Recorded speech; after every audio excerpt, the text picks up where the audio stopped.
Mi ljudi imamo jedan život, a u tom životu puno prilika.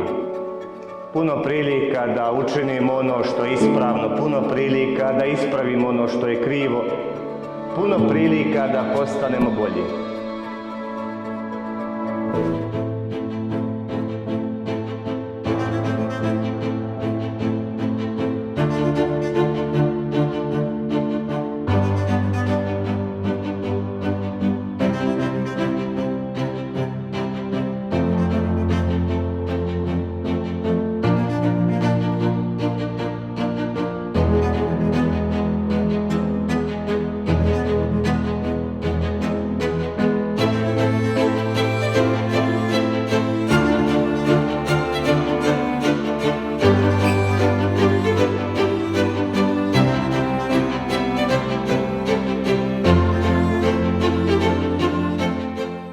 Draga Ivona, s ovim prstenom ti ne obećajem samo da ću biti s tobom u dobru i u zlu, nego ti obećajem da ću biti uvijek tvoja stijena u svim bitnim odlukama tvog života i da ću svakog dana pokušati biti tvoj najbolji prijatelj.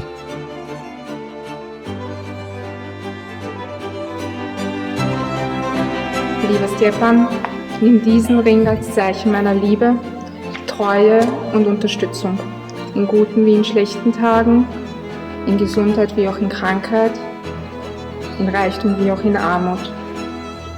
Ich werde versuchen, eine sehr gute Ehefrau zu sein.